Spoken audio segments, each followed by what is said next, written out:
Hello, everyone. I wanted to provide you with a little bit of brief background on depreciation. It's it's an overly complicated subject, and it really doesn't need to be. You can blame Congress for that, or the president, whoever you want, whichever political party suits you. But really, let's back up for a second. We buy assets in a business. Cars, delivery vans, office furniture, equipment, warehouses, all kinds of different things. And these are assets that we would depreciate traditionally. If you had BT 165, you might have done straight line depreciation. If you've had the benefit of having BA 211 or financial accounting, you know that GAAP allows not only straight line depreciation, but double declining depreciation and units of production depreciation. And so GAAP gives us several different methods to depreciate stuff, which is all independent and separate from how we depreciate items for tax purposes. And so for tax purposes, we have a different set of rules that are similar in how they operate, but are described quite differently, to be honest, I guess. In tax, we'll talk a lot about cost recovery. That is how you're going to recover the cost of the fixed assets that you've purchased and deployed. And we're going to have three main ideas, I guess. We're going to have Section 179 immediate expensing. We're going to have bonus depreciation, and then we're going to have traditional MACRS or modified accelerated cost recovery system. And the difficulty for us is that we can deploy each one of these three ideas all at the same time on the same assets, or each depreciation method independently, depending upon which method we choose to use.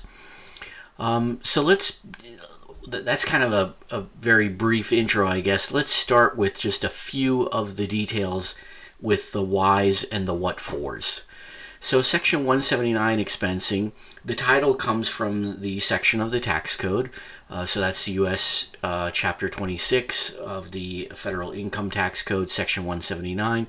Originally, this idea was designed to allow small businesses to immediately expense fixed asset purchases. So one of the things that's going to happen here from a bookkeeping standpoint is every depreciable asset or fixed asset is going to require a separate T account, a separate ledger to track the depreciation on it. And it might require actually two accounts because we may track book depreciation and tax depreciation separately. And so imagine if you were a small contractor, let's say you were a construction company, you and three crew members, and you built houses. Well, you literally could have hundreds, if not 1,000 fixed assets, primarily tools and equipment in your business. That's a tremendous amount of accounting tracking, ledger accounts, to keep track of and to depreciate. And so Congress said, you know what, we want to make life simpler for small businesses.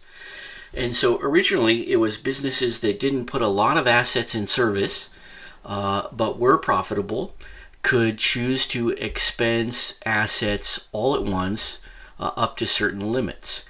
And it was for both new and used property because it was designed to help record keeping in small businesses.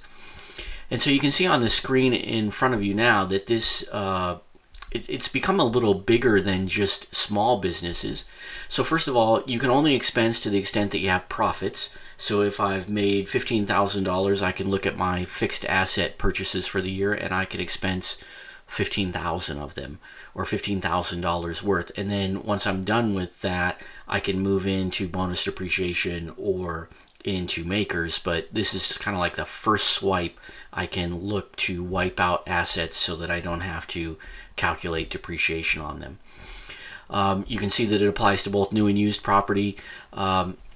Vehicles are an interesting problem for us. They're treated as listed property for depreciation purposes because they're so easily abused. That is, they can be used primarily for personal reasons as opposed to business reasons. We put caps on depreciable amounts for what we refer to as listed property, which is in this case cars. So we can only 179 $10,000 on a car, but we can 179 $25,000 on a truck with more than a 6-foot bed, or heavy SUVs, or basically kind of vehicles that are more designed for production purposes as opposed to luxury or personal automobiles. So $10,000 and $25,000 limits on those.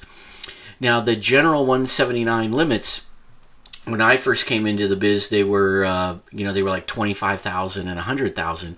Now we're at $1 million and 2.5 million. And what these limits mean, that if I'm profitable, I can, let's say I have $1.5 million in profit, I can expense $1 million worth of assets just immediately. Now this gives me quite an immediate tax benefit, which may come at the cost of some tax benefits later, but it certainly simplifies my record keeping and allows me to do some expensing. Now, the $1 million starts to decrease when I have more than $2.5 million of assets placed in service.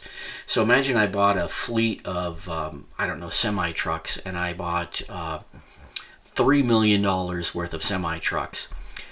Because I'm over the $2.5 million cap, the amount that I can expense under 179 is reduced dollar for the amount that I'm over the cap.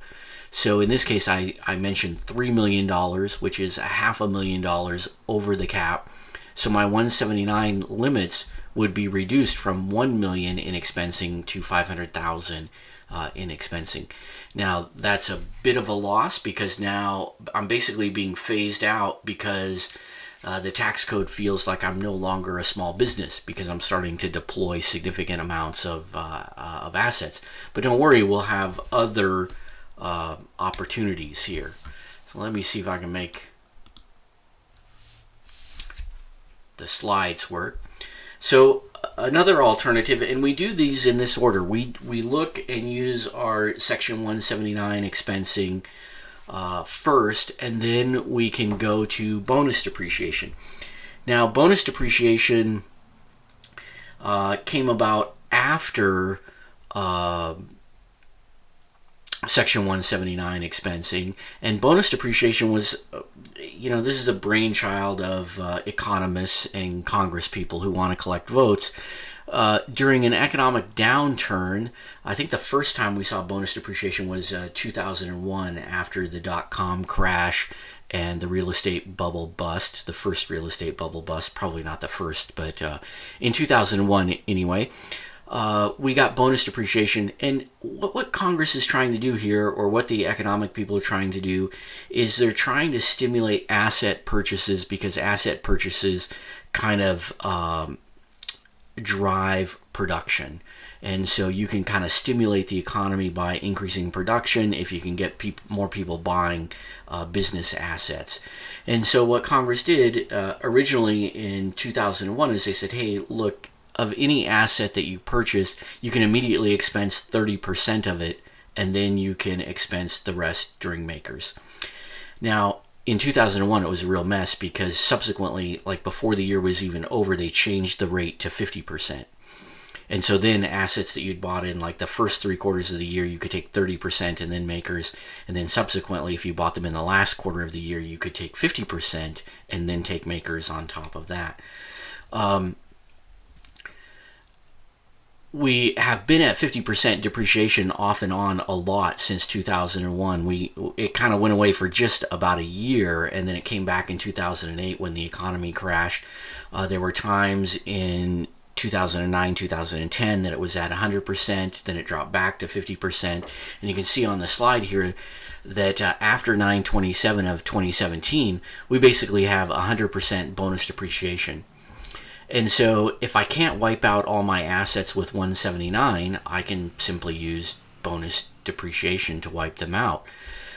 It used to be, because we were trying to stimulate the economy, bonus depreciation only applied to new assets. So it was only if you bought a new delivery truck. But with the recent tax reforms, it now applies to used property also. Now, it doesn't apply to all property, but it primarily applies to MACRS property with a 20-year life or less, and we'll get into that when we start talking more about MACRS. There's no income or asset limitations, so I can use the 100% immediate expensing under bonus depreciation to create losses in my business, which there are some advantages and disadvantages to that. And it also, you can use it for the alternative minimum tax purposes, which is a bit of a problem with MACRS, because with MACRS, when you were in the AMT situation, you were supposed to switch over from modified accelerated cost recovery to the alternative depreciation system, or ADS, which was a slower depreciation method. It was basically a punishment under AMT for being a wealthy taxpayer with a low tax obligation. You'll learn more about AMT down the line a little bit in the term. So now we've got Section 179 on the table, which is this immediate expensing designed for small businesses, and then we've got bonus depreciation, which is sort of an economic stimulus depreciation. I hope you can see that they both could accomplish the same thing. I mean, I could take one asset and expense it completely under 179, or maybe I could expense it completely under bonus, depending upon the size of my business. So they're duplicative in nature. The problem is that bonus depreciation applies to bigger corporations and bigger businesses as well. And so Congress felt like they needed two rules. I suspect that bonus depreciation may go away again at some time in the future if the federal government gets concerned about their deficit and the economy is quite strong and people want to sort of generate a little bit more tax revenue to work on the deficit. One thing they could do is take away bonus depreciation, and they could do it, which would be a little bit cumbersome for big corporations, but wouldn't necessarily impact small businesses, because small businesses could still utilize Section 179. So those are, I don't know, I sort of think of those as, I don't know if gimmicks is the right word, or carrots, or ways of thinking about kind of accelerating depreciation. MACRS, or the Modified Accelerated Cost Recovery System, has been the traditional depreciation method, and it has gone pretty much unchanged in my entire tax career, which is starting to get close to 20 years now. They just don't mess with this. And I think that it's kind of unfortunate that we have the first two slides, because I feel like they complicate things. But MACRS is the standard depreciation method. So a couple of differences between MACRS and depreciation as we know it from GAAP. So with GAAP, you choose the useful life and you choose the salvage value. So you may have done that with straight line depreciation in BT 165. You probably didn't choose them, but they were probably given by the story problem that you worked on. We can't allow that for taxes because people would just make rant. Like, you could say, like, well, I think the useful life of this asset is 2 years. I think it's 6 months. I think it's, you could mess with all of the processes to your tax advantage. And so the salvage value is always 0, and the useful life is always dictated by the tax code. And I'll point you in the direction of an asset life table in a Moodle message. There is a depreciation packet, unfortunately, in next week's Moodle section that has a lot of this information as well. And you'll see that assets just have classes. So computer equipment is 5-year equipment. Pretty much all electronic equipment is 5-year equipment. More tangible office things, desks, tables, chairs, conference rooms, or conference tables, file cabinets, are 7-year property. Most equipment is 7-year property. And so you just get used to certain kinds of property being certain lifespans. And so once you you realize the life, then you have to also know the convention. And so for the convention, we have two conventions. We have half year and we have mid-quarter. This is, I should throw in there is mid-month. And so you have to look at the asset, and if you're deploying any kind of real estate, then you're dealing with the mid-month convention. When you're dealing with regular assets, MACRS assets, you're generally dealing with the half-year convention.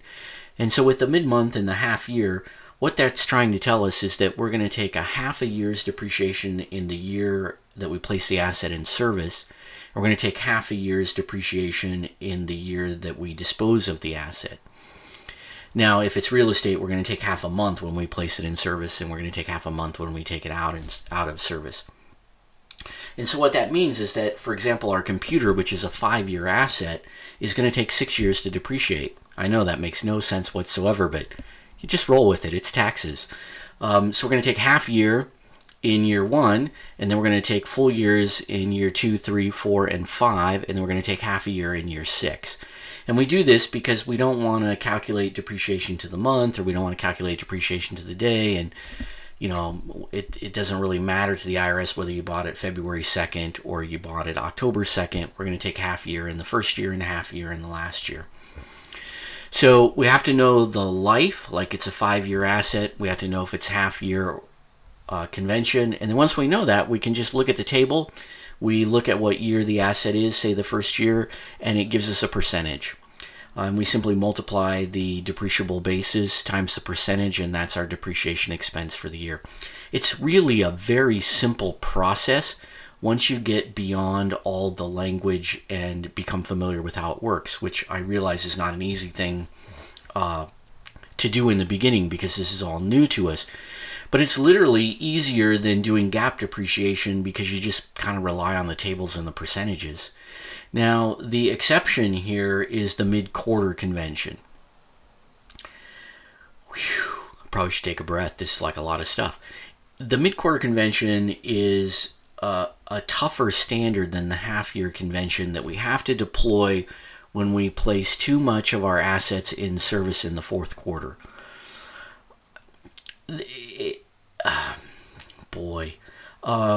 So imagine that we place like all of our assets in service in the fourth quarter. We bought them all December 2nd. We realized we had a lot of profit. We didn't know beforehand because we weren't good at keeping our books up. And so all of a sudden it's like, oh my gosh, we're really profitable. We want to buy some fixed assets and expense them immediately to try to keep our tax liability down. Well, Congress says, okay, or not Congress, the IRS says, well, wait a minute, you're going a little too far now. You're taking too much advantage of the system.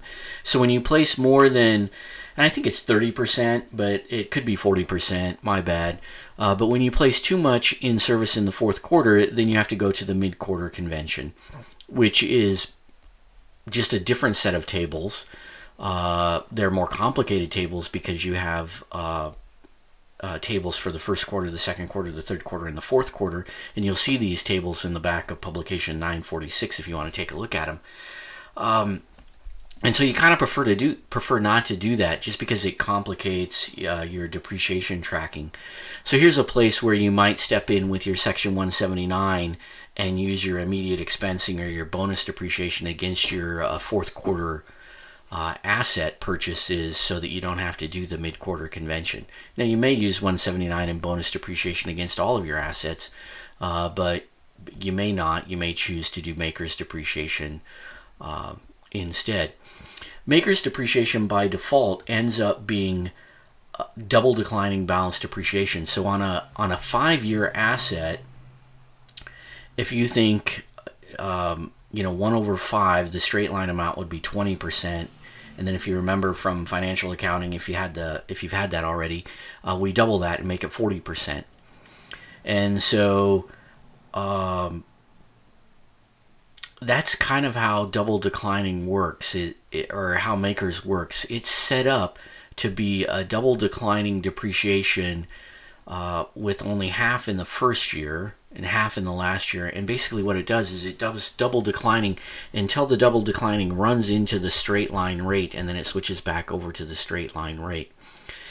Now, as an alternative, instead of doing the 200% MACRS double declining depreciation, which is kind of the standard depreciation, you can do straight line depreciation if you prefer.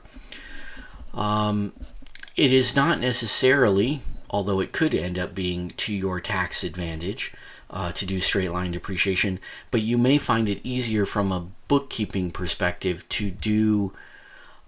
You could literally come up and say, okay, my strategy is going to be that I'm going to use the 179 rules to knock out whatever assets I think I can knock out.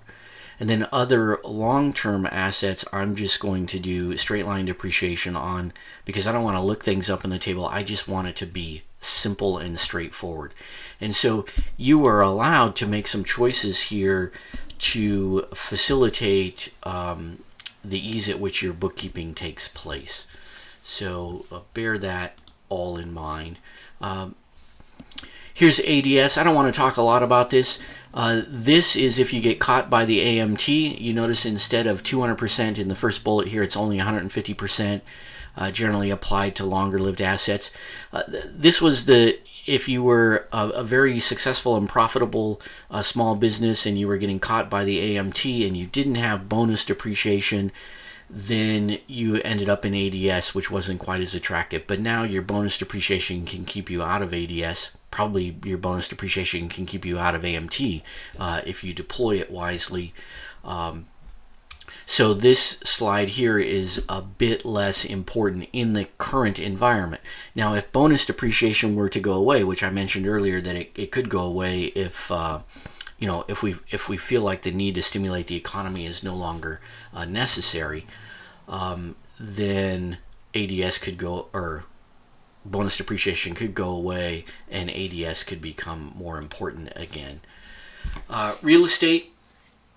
This is straight line depreciation. We're going to take half a month in the month we place an asset in service. We're going to take half a month in the year that we dispose of an asset. The only trick here is if we've got residential property, it's 27 and a half years. If we've got, for all practical purposes, commercial property, it's 39 years. The second bullet there deals with property acquired pre-93. You don't really see any of that property anymore. Certainly big corporations have old property on their books like that, but most small businesses, because they turn over their property every so often, or they sell out of one facility and build a bigger facility. Almost very few companies have assets or real estate on the books pre-93, although it can exist, but it's becoming rarer and rarer all the time. The home office deduction, I don't want to say a lot about this here. This will come up when we get to the Schedule Cs. We're kind of in depreciation now because it applies to both sole proprietors and to real estate investors, and it can apply to corporations and partnerships and S corporations and LLCs, all business forms and entities. The home office is more specific to Schedule C people. But you can take depreciation as a small business owner, so you can depreciate your computer and your printer and your desk and file cabinets, and maybe even a percentage of your home if you have a home office. And we'll talk more about the home office. In a nutshell, the way the home office works is that, say I have a 100 square foot bedroom in a 1,000 square foot home. I'm keeping the math simple here. That's 10%. If I use that bedroom regularly and exclusively for business purposes, exclusively means it's not, it doesn't have a fold-away bed in it, or it doesn't double as the TV room. It's just an office. But if I do that and I meet the criteria, then I can take 10% of my property taxes, 10% of my mortgage interest, 10% of my utilities, and 10% of the depreciable amount of my home as business expenses. And so when we work with the Schedule C, the sole proprietors will have to look at this home office deduction a little bit more and talk about those issues, but that's how it works, just in a simple sense. Listed property, I mentioned cars earlier. We have these items that potentially can be a lot of fun for individuals as a person as opposed to a business. And so you can see cars and motorcycles there. I don't know about buses, but boats and airplanes are a big one. Video equipment, it's not really a big deal anymore, but potential there. Communication and stereo equipment, and then laptops. So in this last bullet here, laptops is the key one here. A desktop is no longer considered listed property, and cell phones are no longer considered listed property. So, and then here's the key with listed property. When I have listed property, I can still depreciate it, but on my cars, there's those caps. I can only take the $10,000 or the $25,000, depending upon how much, what kind of vehicle it is.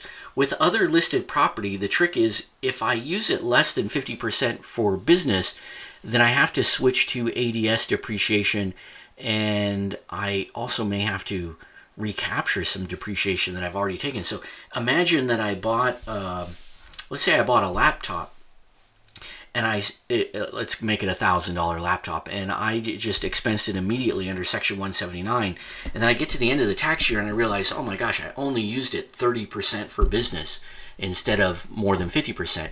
Well, then I have improperly immediately expensed it, and I may have to recapture some of that depreciation as income in future years because my usage dropped below the level. My suggestion on this is don't let it happen.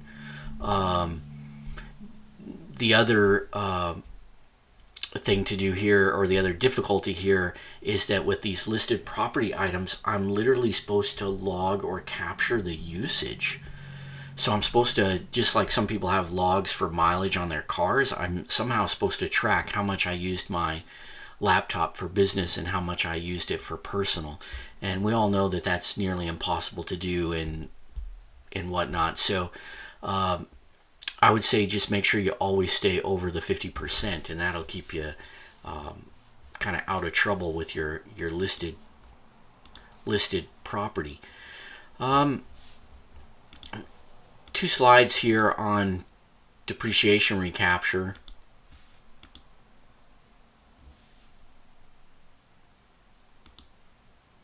Two slides here on depreciation recapture, and I think they're identical, so pay no attention to the last one. Well, it's like, how much detail do I want to throw at you here? Depreciation is an expense deduction, and so it reduces your income, reduces your business income, reduces your tax on that business income. It's an ordinary deduction, so it shields pretty much all income from taxation. A weird thing happens when I sell an asset that I've depreciated. I'm gonna make some money. So let's take that laptop that I bought for $1,000, and I expense it immediately. I take $1,000 179 or bonus depreciation deduction against it, which makes the basis of that asset on my books at 0 because I've fully expensed it.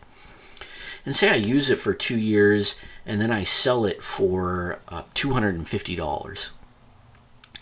Well, now I have a $250, I guess we're going to call it a gain, but we really don't even know what to call it. I've got $250 worth of proceeds from the sale of this laptop that I'm going to have to look at, and since I received an ordinary deduction for the full amount of this laptop, when I sell that laptop, I'm going to have to recapture that depreciation as income.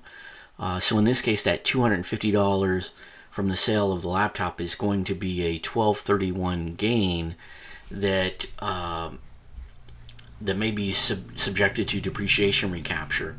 We also have depreciation recapture on real estate, which works a little bit differently than depreciation recapture on 1231 assets or regular depreciable assets used in a trade or business. I don't think I I don't need you to know all of these depreciation recapture rules. I just want to put this idea on your radar. Basically, the idea is if I get an expense deduction for an asset in a business, when I sell it and then make a profit, it's kind of almost too good to be true to get capital gains treatment on that, because capital gains treatment, remember, means I might have the preferred tax rates of the 15% or maybe even zero if my income tax liability is low enough or my bracket is low enough. And so because that's almost too good to be true, I got to expense it and then I might get to sell it and get capital gains treatment. Because that's almost too good to be true, we have to look at the depreciation recapture rules and decide whether or not I have to treat any of that as ordinary income. And I think that's really all you need to know at this point. In the depreciation packet that I'll send you a memo about, there's a 1231 recapture flowchart that is a bit complicated, but gives you a sense of how that process works. I think if you know as a bookkeeper, just like, ooh, when we sell assets, that may trigger a problem, I need to talk to somebody about that. I think that's adequate at this point, or I need to research that if you're of like mind to do that. So we'll consider that you just sort of being aware that there are depreciation recapture rules to be sufficient at this point. So with that, I want to close with I guess a word of caution and somewhat of a complaint. So as you think about, let's buy a $10,000 asset that's got a 5-year life, you may realize that you could expense it immediately under 179. You could take it under bonus depreciation. You could take it under MACRS over the course of 5 years, which would be sort of an accelerated method, or you could even take it under MACRS under straight line.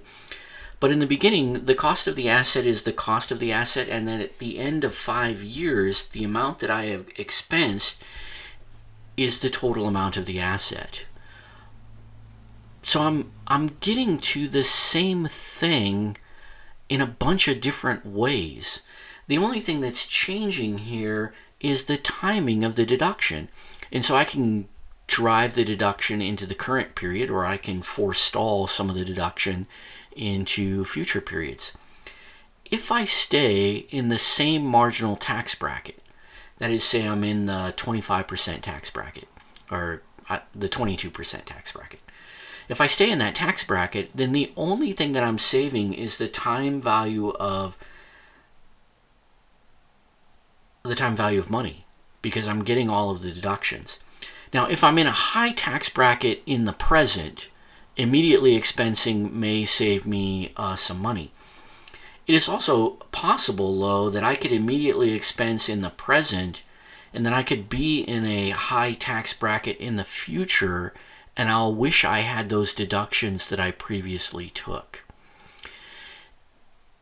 And so there's a lot of complication here for not necessarily any tax benefits. But people don't always behave rationally. People don't always, fill out a spreadsheet and try to figure out where the real advantage is. And so I think Congress says, well, if we give people a deduction right away, maybe they'll buy some assets and that'll spur the economy.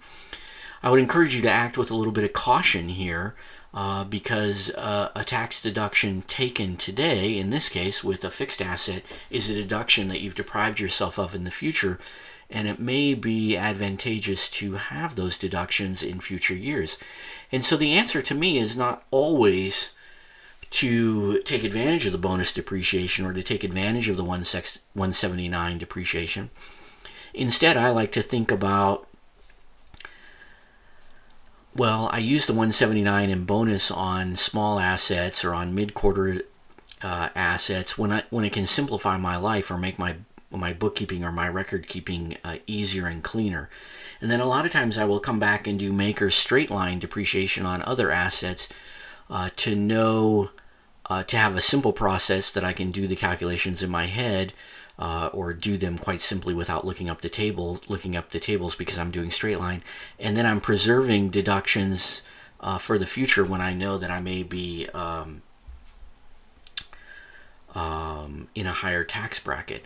That also makes my tax depreciation, at least on my straight line assets, start to approach what I may be doing for book depreciation.